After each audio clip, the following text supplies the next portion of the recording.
Welcome, and thank you for joining us today. I'm Anne-Marie Medina. My role at the University of Arizona Health Sciences is Director of Corporate and Community Relations for the Tucson campus. I would also like to introduce you to Caroline Berger, who is our Director of Corporate and Community Relations in Phoenix, and Allison Otu, who is our Executive Director. We are a brand new team here at the University of Arizona Health Sciences and are really excited to engage with you. So we invite you to send us an email and stay connected with us. Let me tell you a little bit about the University of Arizona Health Sciences. We are a statewide leader in the biomedical research and health professions training. The University of Arizona Health Sciences includes the colleges of medicine in both in Tucson and Phoenix, the colleges of nursing, pharmacy, and the Mel and Enid Zuckerman College of Public Health, with main campus locations in both Tucson and the growing Phoenix Biomedical Campus in downtown Phoenix. From these vantage points, the health sciences reaches across the state of Arizona and the greater Southwest to provide cutting-edge health education, research, and community outreach services. As a major economic engine, the health sciences employs nearly 5,000 people, has approximately 4,000 students and 900 faculty members, and garners over $200 million in research grants and contracts annually. I'd also like to introduce you to our leader, Dr. Michael Dake, who serves as the Senior Vice President for Health Sciences. I encourage you to follow the UAHS social media accounts to learn all of the amazing work that has been done, especially in the last few months by all of our clinicians, researchers, and students in response to COVID-19. I'm sure you've heard a lot about it in the news recently, and we are extremely proud of the great work that is being done and is being recognized on a national level. So if you're on social media and you want to help promote our events, we invite you to use the hashtag WellnessWednesdaysAZ, or you can also tag me using my Twitter handle at @AMedinaWildcat. Here's an overview for today. The first 15 minutes of our event, we'll have a chance to listen to our presenter, and then the next 10 minutes will be for you so that you can ask questions and answers. Our goal today is to learn and enjoy. So you've noticed that all of you have been muted, but we would love to hear from you via the chat function. So if you just look at the bottom of your screen and click on the chat to leave a question, after our presentation is finished, I'll read the questions to our presenter. We'll try and get to as many of them as we can. We really love to be engaged with you, and we look forward to all of your questions. Also, be on the lookout for our post-event email, because we'll send you links to all of the resources that our presenter discusses, along with a short 2-minute event evaluation. And we really thank you in advance for completing the evaluation. These metrics are really important for us to track as we move along. And we'd really love to hear from you. Share your feedback with us and your ideas for future events. We are recording the session today, and the recording link will be emailed to you. So we encourage you to share it with friends and on social media. We'll also include links to all of our previous sessions, just in case you missed one or you want to watch them over again. Now, since it is lunchtime and our topic today is healthy eating, I wanted to share one of my favorite snacks. I love eating English cucumbers with a jalapeno artichoke dip. It's really yummy and healthy. Now allow me to introduce you to our speaker. Elizabeth Liz Sparks has a master's in education and a bachelor's in environmental science. She is a 4-H Youth Development Assistant Agent with the Pima County Cooperative Extension at the University of Arizona. She is the faculty supervisor for the Tucson Village Farm, which is an urban educational farm which teaches youth how to grow, prepare, and eat fresh food. For the last few years, the Tucson Village Farm has been working to build the Angel Charity for Children Culinary Education Center, and Liz will be sharing information about the new kitchen in today's presentation. Liz loves to share healthy recipes and ways to use our abundant produce that grows almost year-round here in Tucson. I am very excited to hear from Liz today. So Liz, I'll stop sharing my screen and I'll let you take it away. Thank you so much, Anne-Marie. I'm really excited to be here. Unfortunately, in my kitchen and not in the new Angel Charity Culinary Education Center, which will be finished very soon. And will be very excited to share all of our upcoming programs and events and things that we'll be able to do in that new space very soon. So people can check out our website to learn more about that new education center. Today, we're going to teach one of our most favorite smoothies that we make on the farm. Our whole mission is to get people to eat more fruits and vegetables so that they can lead healthier lives. And our Rainbow Smoothie is one of our all-time favorites. So that is a rainbow smoothie. We're always teaching kids to eat a rainbow. So this actually shows them what that means. So we're going to make a rainbow smoothie. We're going to start with our liquids at the bottom. We're going to put a little bit of coconut water. You know, it's getting so hot. I think we're having a temperature smashing record heat today of 105. And so this coconut water adds a lot more electrolytes than Gatorade does. So it's a really great thing to have in our hot desert. And we're going to add some coconut or almond milk. And that is just because we're trying to make this dairy free. And so we're going to add some almond milk to our smoothie. And now we're going to add our colors. All of my berries are frozen, and that's a great way to store frozen berries. So if you have berries that are getting ready to not be so delicious anymore, you can put them in the freezer and save them for your smoothies. We do that all the time with our bananas. So I'm going to add some strawberries. That's for our red. And I'm going to add some mango for our orange or yellow. And I'm going to add some bananas. That's sort of a yellow-white color. I know they look like mushrooms, but they are just defrosted bananas. And then I brought a carrot from the farm here to add some more yellow. So we're going to add some carrot. And then we're going to add our green, which is our kale. And sometimes we don't often tell the kids when we're feeding them vegetables. Sometimes we like to sneak it in. And this smoothie is a great way to sneak in vegetables. When you're adding kale, you're adding so many vitamins and so many nutrients, and the kids don't even know. So I'm adding kale to my smoothie, and I'm adding all kinds of nutrients that are going to keep us healthy. Kale is, we grow it at Tucson Village Farm just in the winter time, but we grow it so well, and it's so delicious. This is the last of our kale and the last of our carrots, which is, it's sort of sad to us that our winter veg is leaving. Now I'm going to add the last color, which is our purple, our blue, and that's our blueberries. And we're going to add those up. I'm going to turn on my Vitamix mixer here. I'm going to start low and then just move up high.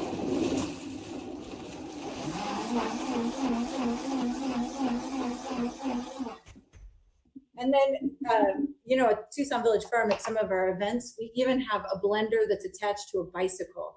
And there's just nothing better than having kids get on that bicycle and spin that blender around to make these smoothies.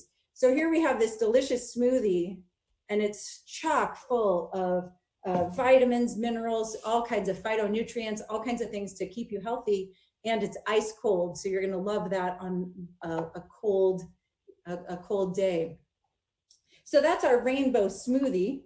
And next, with a rainbow smoothie, you can add anything you want. This is just a base. So you can add nut butters, you can add spinach, you can add whatever you want to your smoothie to make it to your taste. But I just strongly suggest that you just start making your smoothie and letting your kids get in the kitchen and help you make those, because they just are so delicious. The next thing I'm going to make is a salad dressing. And salad dressing, we teach people at the farm all the time how to make simple salad dressings, because salad dressings are sometimes people can find them challenging or scary. And we're here to tell you that they don't have to be either of those things. It's just an acid and a base mixed together with some seasonings and some love. And in the wintertime, we have a lot of lettuce growing in the farm as well. Today, I'm going to use some romaine lettuce because we're going to make a Caesar salad. And a lot of times people come to the farm and they're like, romaine, that's not a healthy lettuce, right? That's like iceberg. It's just not healthy. Well, I'm here to tell you that in 2 cups of romaine, there's only 16 calories, and it's so rich in manganese, folate, vitamin C, vitamin A, vitamin K. It even has almost 2 grams of protein in just 2 cups of lettuce. So it's chock full of vitamins and nutrients. So help me dispel that myth of romaine being not as healthy as being not healthy, because it definitely is. I'm just gonna grab the supplies I need for the Caesar salad. And now a lot of times people think of Caesar salad and they think of anchovies. Well, this Caesar dressing has no anchovies in it at all, and we find that to make it a little bit more kid friendly. You certainly can add anchovies if you'd like, but try this one out before. You might not have anchovies in your pantry, but I can guess you have a lot of the things that we're going to use today. So the great thing about this recipe, and this is the founder of the farm, Lisa, this is her tried and true recipe, and she will tell you that she'll make it once or twice a week during the summertime. It's just that easy. So I'm gonna not make it in another dish. I'm gonna make it actually in the bowl that I'm gonna use to eat the salad. So first I'm gonna take the juice of 1 lemon, and this lemon was locally grown right here in Tucson. So it's another great thing that we have citrus all winter long at the same time that we would have our lettuce growing. So I'm going to add lemon to the bottom of my bowl. And now lemon serves as our acid. And so we need to add our base to it. And our base is going to be olive oil. So this is just simple olive oil. But we all have heard the term oils and vinegars don't mix. Well, in this case, the vinegar is our lemon juice. And we've heard that term, they don't become friends. Well, we need an emulsifier to have our acid and our base become friends. And that emulsifier we're going to use today is Dijon mustard. And that's going to bring the oil and the lemon juice together in a happy family of love in my bowl. So here I'm going to add a bit of this. And now this is a great thing for your kids to do, is to whisk this together. So they're going to whisk it, and that's going to incorporate those two things together. And now it's all come together. I'm sure you can see that perfectly on Zoom. Actually, you have no idea what I'm doing because I don't think you can see it very well. But I promise you, it looks beautiful. And it's all blended together. And now we're going to add some garlic. And let me show you the garlic we just harvested this morning from the farm. Look at this beautiful garlic. You see that? And and so here's my hunk of garlic. The garlic just adds flavor, and garlic is very flavorful and very, if you smelled my kitchen right now, the whole place smells like garlic because this is so fresh. I'm gonna put just a little bit in because a little bit's gonna go a long way with this garlic. And so I'm gonna mix that in.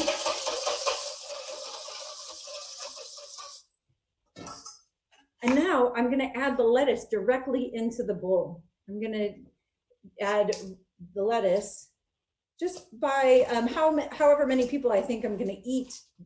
I usually pick a tong full per person and a little bit more. And now our chef at the farm, Chef Becky, always tells us to salt our lettuce just slightly before you toss the salad. She swears that it's her little chef's trick. So I'm gonna do that. So I'm gonna salt the lettuce just a little bit, and I'm gonna add a little pepper too, because I love pepper. Becky doesn't love pepper, but I do. And I'm gonna add pepper, and I'm gonna give this a toss, and I'm gonna coat all of the leaves in that delicious and simple salad dressing that we just created. And then the last thing I'm gonna add is Parmesan. So you can use whatever Parmesan cheese you have, either the dried stuff or the freshly grated stuff. And I'm gonna mix that all together to make this delicious Caesar salad that is, look at how good that looks.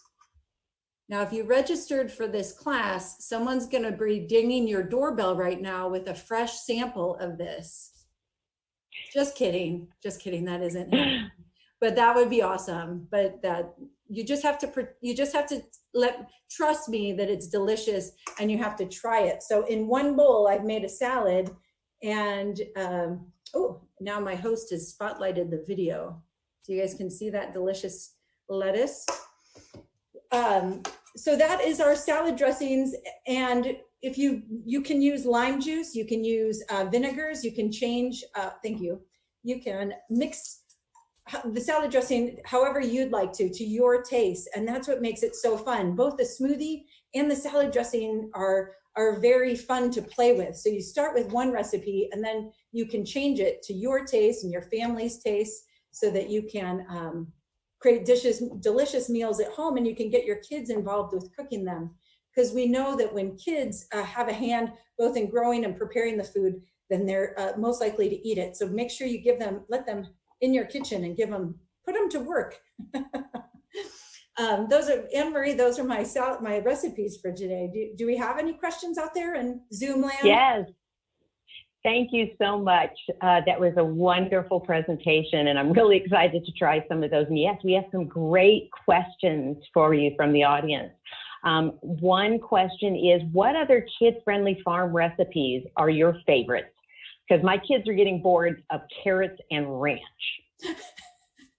That's a great question. So we have a cookbook and we've been posting some recipes on our Facebook page. So if you look at our Facebook page, we have a lot of really simple, easy recipes, and we will be doing some kids activities through the summer via Zoom. We did a pilot project with some of our teens last night where we made homemade gnocchi. I made the gnocchi here and they made it at their house. I don't know how clean their houses ended up, but my gnocchi certainly tasted pretty good. So that's great. One question was, is the farm, the Tucson Village Farm, open to the public?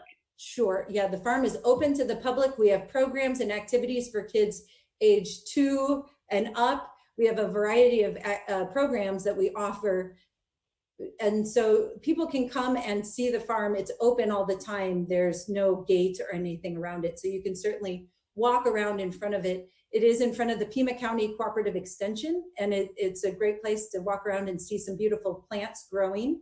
And just, of course, we just ask people to abide by all the COVID guidelines. You know, please give farmers their space and you know, don't touch too much stuff. And the farm is located right there on Campbell, just south of River, on the other side of the Rito River. That's right. That's right. Yes. Okay. Another question is, this time of year, my neighbors keep dropping off citrus. What ideas do you have to use up those lemons and grapefruits? So what I like to do with the lemons is I juice them and freeze them into ice cube trays, and then I can use them all the year long, and I can just drop a cube into my salad bowl and make the salad dressing that way. Great idea. Great idea. That's the same with the grapefruit juice. That would make great ice cubes for a cold, refreshing drink in the summertime. Great. So one question is, I know smoothies are healthy, but would it not be as good for you to use a lot of the fruit due to the sugar content? So how much fruit would you recommend using per smoothie as opposed to the vegetables? That's a great question. And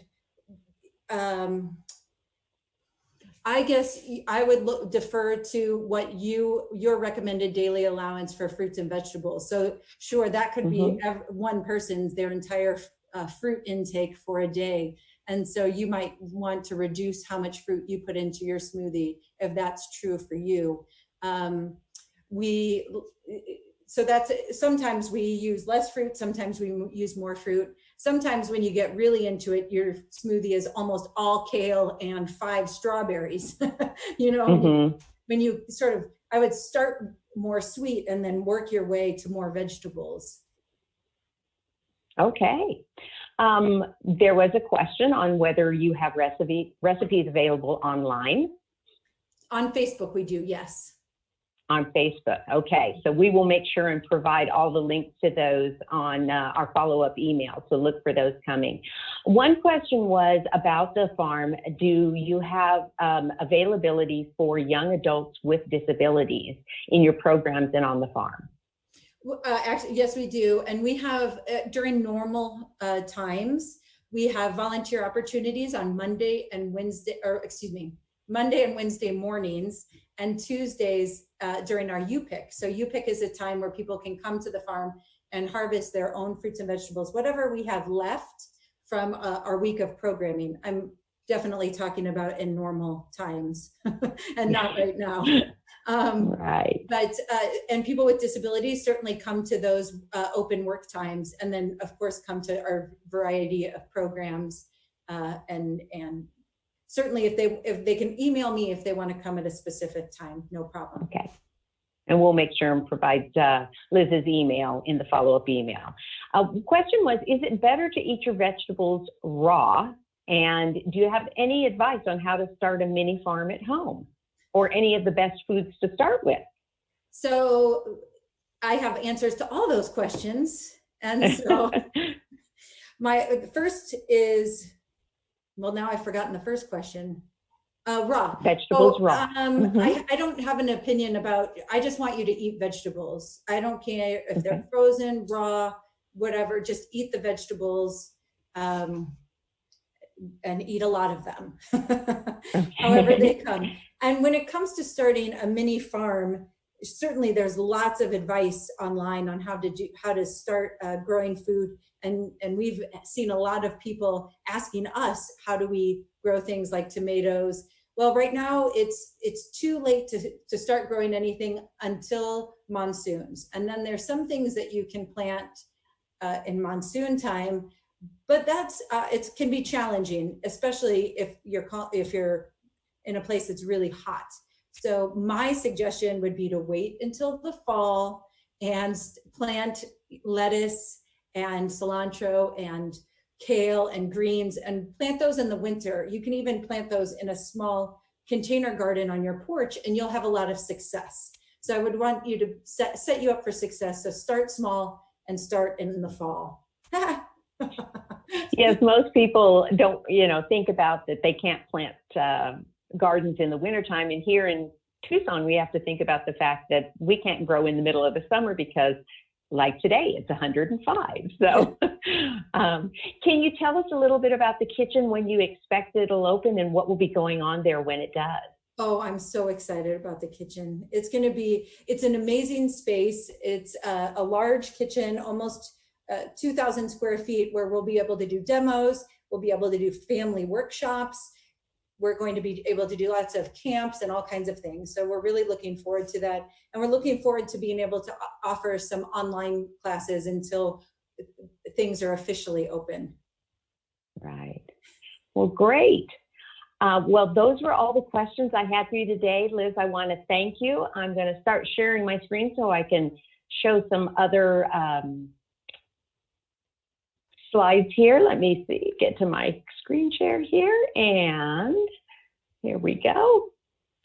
So for more information, you can also always go online to Tucson Village Farm at arizona.edu, and they will have a lot of different information there about when the farm is open, what you can access, and then of course we'll follow up with making sure that you have the links to all the recipes that Liz shared today.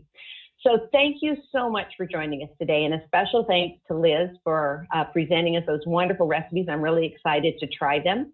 Please remember, you will receive an email evaluation for the event today, and we really appreciate if you fill out that evaluation. It's really helpful for us.